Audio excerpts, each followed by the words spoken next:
going to be doing some bedtime story reading for you.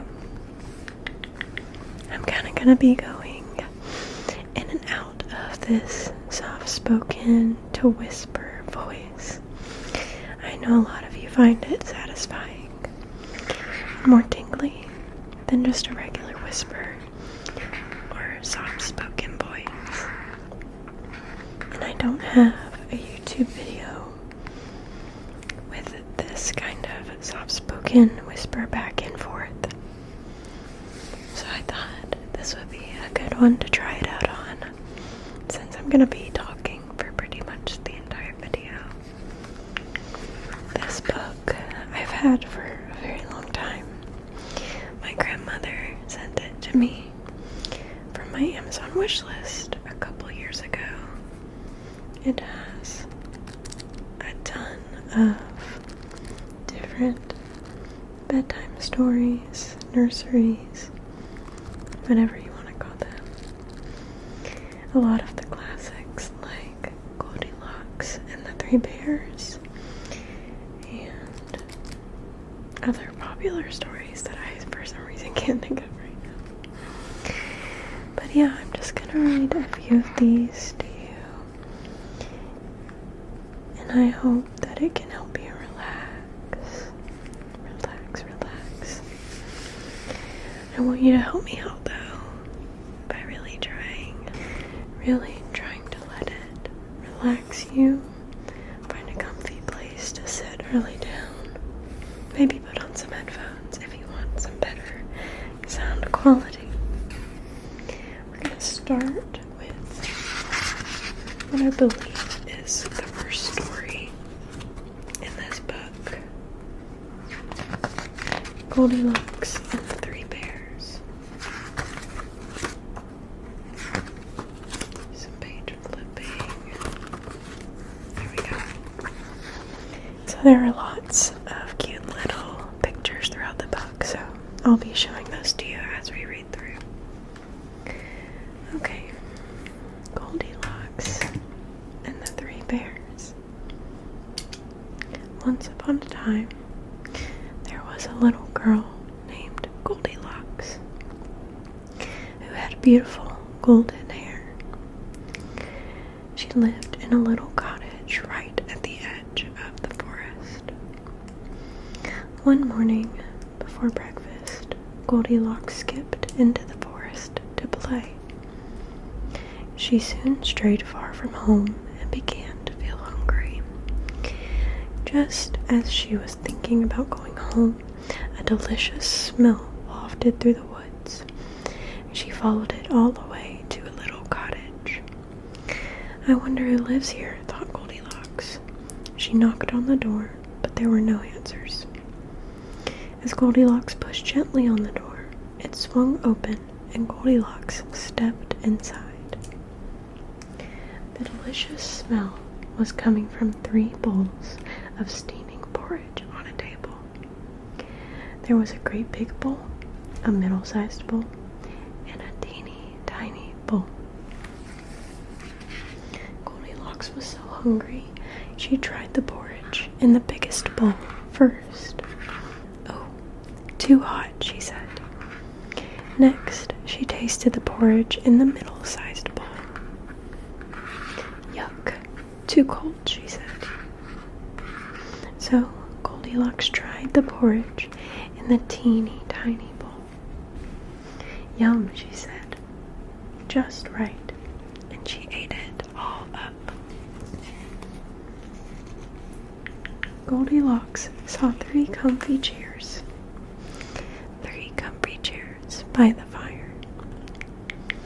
There was a great big chair, a middle-sized chair, and a teeny tiny chair. Just the place for a nap, she said. She tried to scramble onto the biggest chair. Too high up, she gasped, sliding to the ground. Next, Goldilocks tried the middle-sized chair, but she sank into the cushions. Too squishy, she said. So Goldilocks tried the teeny tiny chair. just right, she said, settling down. But Goldilocks was full of porridge and too heavy for the teeny tiny chair.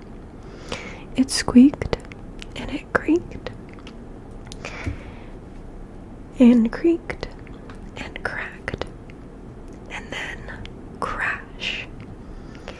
It broke into teeny tiny pieces, and Goldilocks fell to the floor. Ouch, she said. She fell to the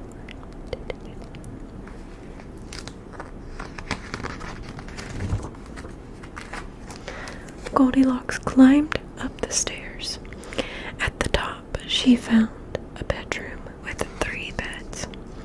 There was a great big bed, a middle-sized bed, and a teeny tiny bed. I'll just lie down for a while, yawned Goldilocks. So she clambered onto the biggest bed. Too hard, she grumbled. Then she lay down on the middle-sized bed. Too soft, she mumbled. So she snuggled down into the teeny tiny bed. Just right, she said, and fell fast asleep, fast asleep. Meanwhile, a great big daddy bear, a middle-sized mommy bear, and the teeny tiny baby bear returned home from their walk in the woods. The porridge should be cool enough to eat now, said Mommy Bear. So the 3 bears went inside their cottage for breakfast. Someone's been eating my porridge, growled Daddy Bear, looking in his bowl. Someone's been eating my porridge, gasped Mommy Bear, looking in her bowl. Someone's been eating my porridge, squeaked Baby Bear, and they've eaten it all up. They've eaten it all up. Then Daddy Bear went over to his chair. Someone's been sitting in my chair, he roared. There's a golden hair in it. You can see the bears. Someone's been sitting in my chair, growled Mommy Bear. The cushions are all squashed. Someone's been sitting in my chair, cried Baby Bear, and they've broken it. The 3 bears stomped upstairs. Daddy Bear looked at his crumpled bed covers. Someone's been sleeping in my bed, he grumbled. Mommy Bear looked at the jumbled pillows on her bed. Someone's been sleeping in my bed, she said. Baby Bear padded over to his bed. Someone's been sleeping in my bed, he cried. And they're still there. At that moment, Goldilocks woke up. When she saw the 3 bears, she leaped out of the bed and ran down the stairs, through the door, into the woods, and all the way home. And she never visited the house of the 3 bears ever again. You can see her sleeping in the little bear's bed. So that's the story of Goldilocks and the 3 bears. Let's see what else we have in here. We have Cinderella. We have a bunch of rhymes. Fox and grapes. We have Noah's Ark in here. That could be a good one. Page 80. Let's flip to it.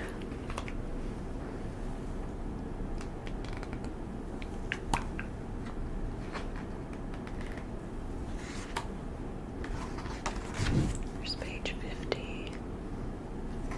We're going to page 80. Almost there. Here it is. Okay. Noah's Ark. Noah's Ark. Long, long ago, when the world was still new, God looked down and saw that the people on earth had become wicked. They had forgotten that God wanted them to be good. Instead of helping each other, they spent all their time fighting and hurting one another. But this wickedness made God unhappy. An old man named Noah remembered God. Noah and his family spent their days working hard and being kind to their neighbors and to each other. God was pleased with Noah and his family. One day, God spoke to Noah. "The world is too full of wickedness," God said, "and I'm going to send a flood to destroy the earth and everyone in it. But I will keep you and your family safe." "What must I do?" asked Noah. "Build a big boat called an ark," said God.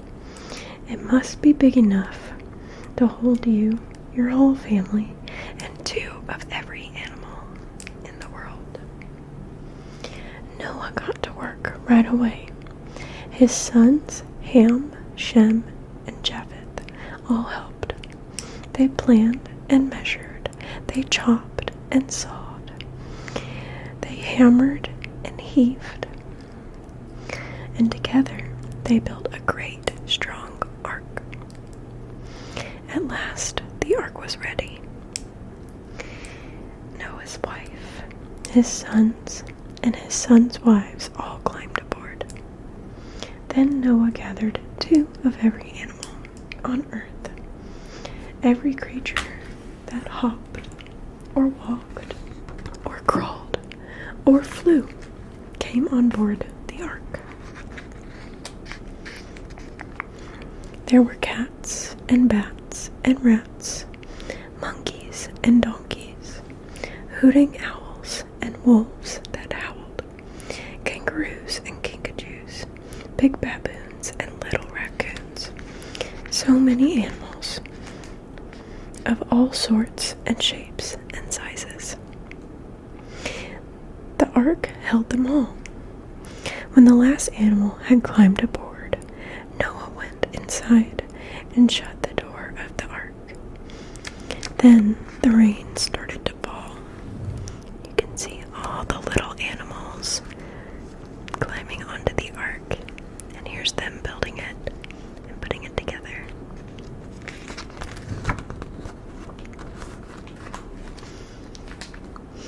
It rained and rained, and the water rose higher and higher, covering everything on earth. Even the tops of the highest mountains were underwater. But the ark floated on the water, and inside everyone was safe and warm and dry. Finally, after 40 days and 40 nights, the rain stopped. Then strong winds began to blow, drying up the water. Soon the mountain tops appeared, and the ark came to rest on a mountain called Ararat. Ararat. One day Noah sent a raven out of the ark. Soon it came back. It hadn't found anywhere to land. 1 week later, Noah sent a dove. This time it came back with an olive branch in its beak, so Noah knew that it had found some trees and that the earth was almost dry. Noah waited another week, then sent the dove out again. This time the dove did not come back. It had found a place to land. "It is time to leave the ark," Noah told his family. He opened the doors, and all the animals went out, all the birds and beasts, and all the creeping, crawling creatures. They spread out to find homes and raise their families. Finally, Noah and his family left the ark. They were so happy to be back on dry land. The first thing Noah did was pray to God to say thank you for keeping him and his family safe from the flood. Suddenly, Noah saw something beautiful in the sky, a bright, shining rainbow. "This rainbow is a sign of my promise to you, Noah, and I will never again send a flood to destroy the earth.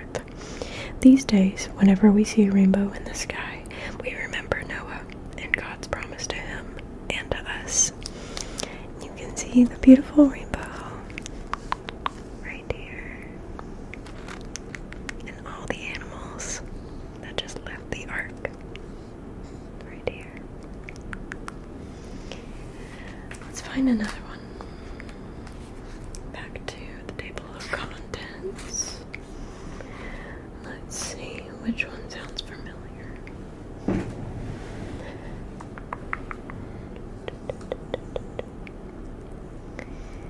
The Lion and the Mouse.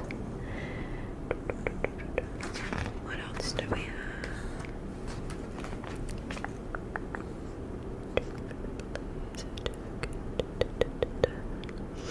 Thumbelina.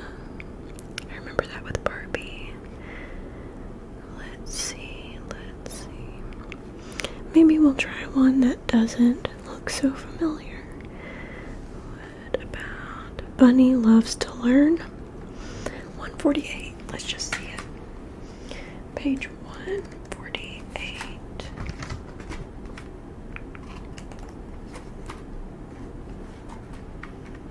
There's 95. 83. 43.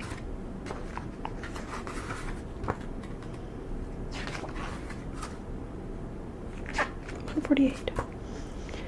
Bunny Loves to Learn. This is the cute little illustration we get here. You can see a bunny right there that looks like a frog there. Maybe a little mouse and a squirrel. Bunny loves to learn.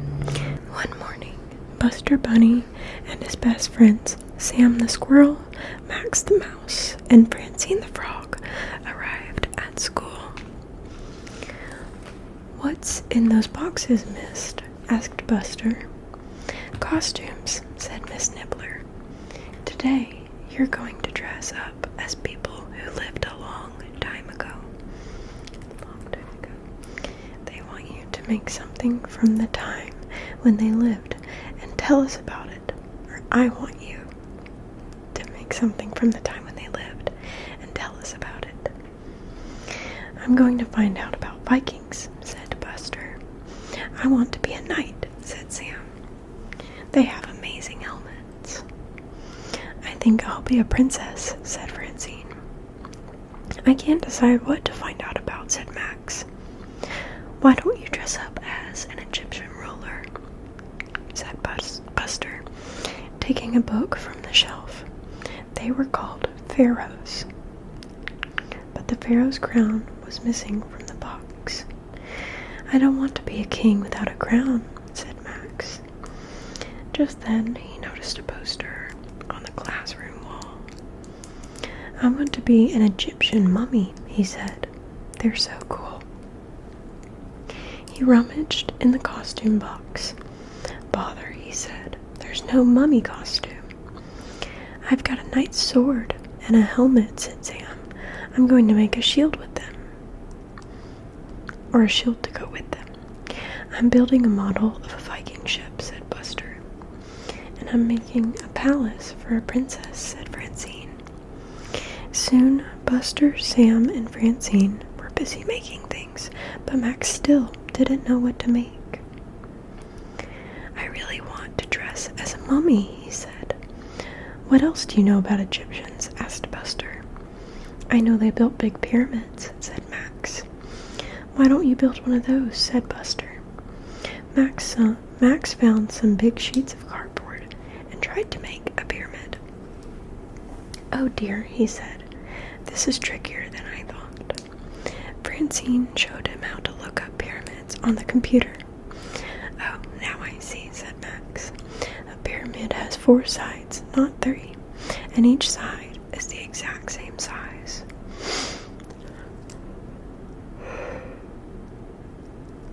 Sorry.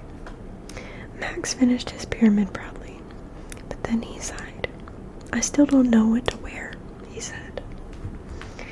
And you can see little mouse Max building his pyramid with the help of Francine the frog.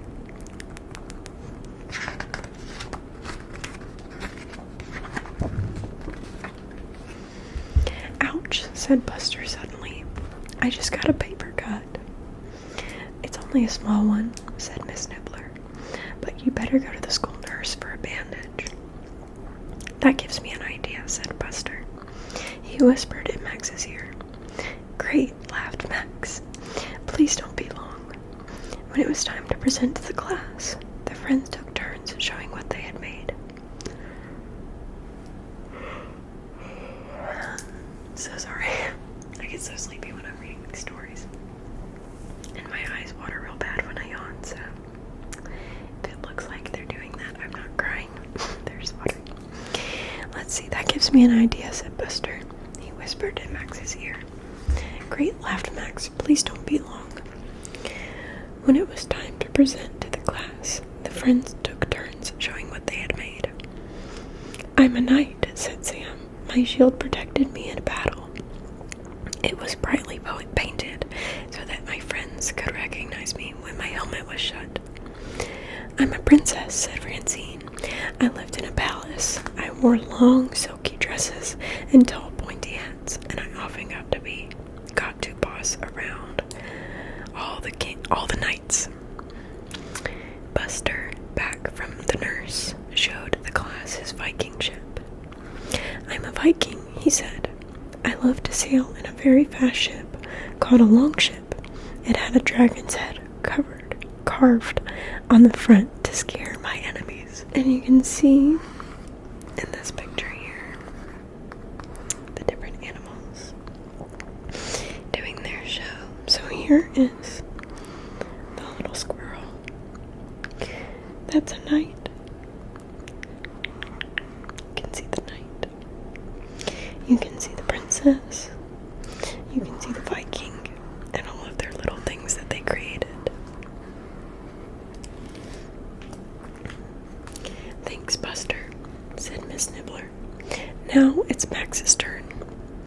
Egyptians lived a very, very long time ago, said Max's voice, but he was nowhere to be seen. They built amazing pyramids. The voice went on.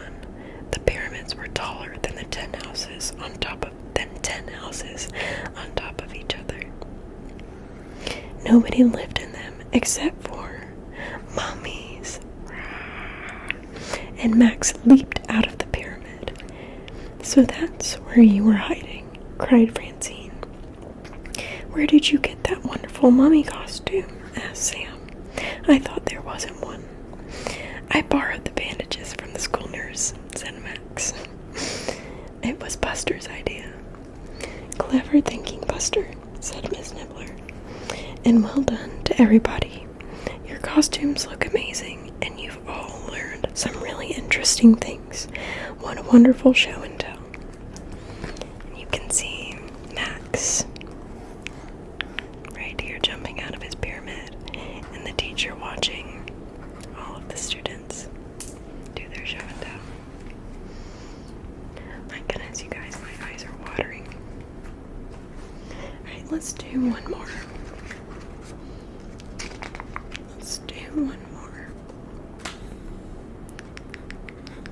Do we recognize any of these?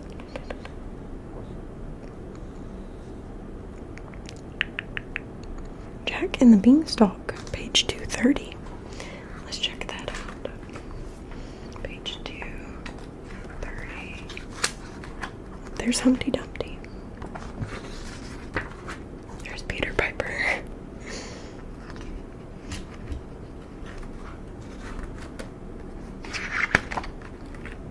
There's 221.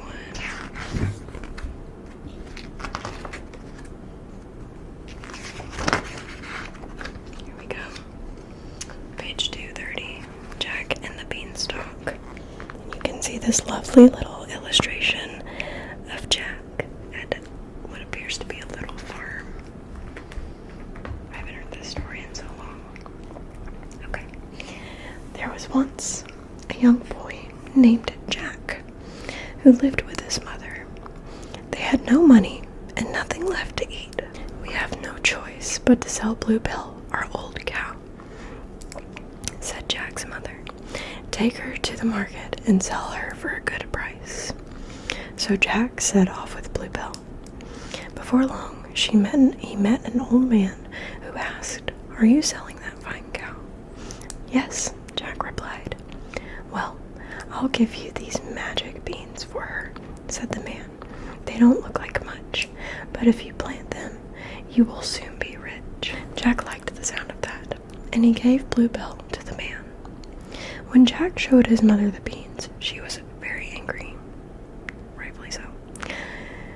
"Silly boy, go to your room," she cried, throwing the beans out of the window.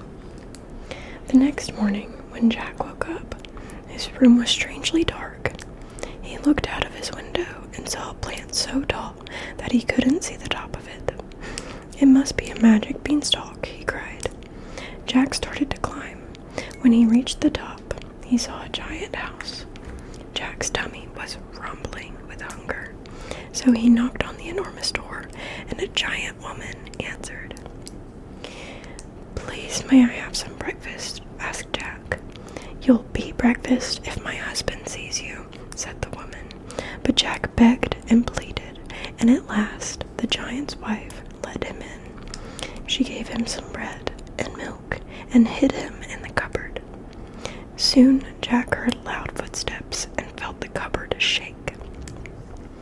"Fee, fi, fo, fum, I smell the blood of an Englishman," roared the giant. "Don't be silly," the giant's wife said. "You smell the sausages I've cooked for you for breakfast." When the giant had finished eating, he counted the hundreds of gold coins in his treasure chest. But the counting soon sent him to sleep. As quick as a flash, Jack grabbed the coins, ran out of the house, and climbed down the beanstalk. And you can see him here, grabbing the coins, next to the sleeping giant. His mother was so happy to see the gold. "Clever boy, will never be poor again," she laughed. But soon Jack and his mother had spent all the money, so the boy climbed the beanstalk again.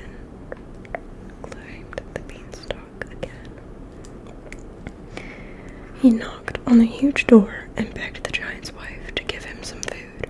At last, she let him in. After eating his breakfast, Jack hid in the cupboard just as the giant arrived home for lunch. When he had finished eating, his wife brought him his pet hen. "Lay," he bellowed, and the hen laid a golden egg. It laid 10 eggs before the giant started to snore. Jack couldn't believe his luck, so he picked up the hen and ran. His mother beamed when she saw the hen lay a golden egg. "We will never be hungry again," she said. But even though Jack and his mother were rich, the boy decided to climb the beanstalk one more time. Jack knew the giant's wife wouldn't be happy to see him, so he sneaked in when she wasn't looking and hid in the cupboard. When the giant came home, his wife brought him his magic harp. "Play," he roared, and the harp played such sweet music the giant soon fell asleep.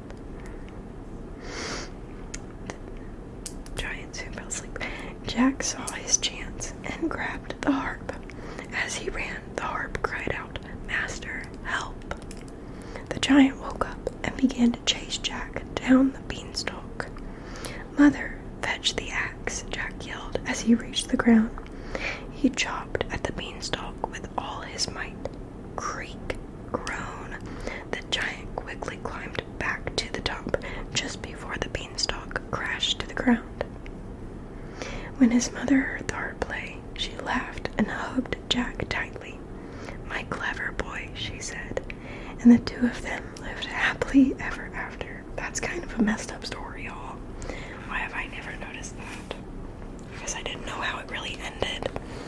You can see them down there with the harp, Jack and his mother, and the giant at the top of the beanstalk.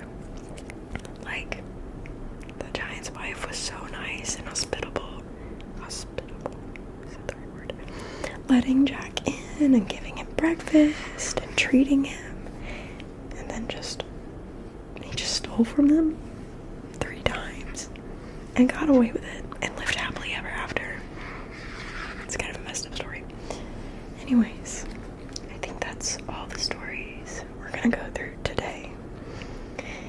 if you enjoyed this video, as always, please let me know in the comments. I would love to make more. If you like the kind of soft-spoken to whisper alternative voice that I've been doing today, please let me know as well.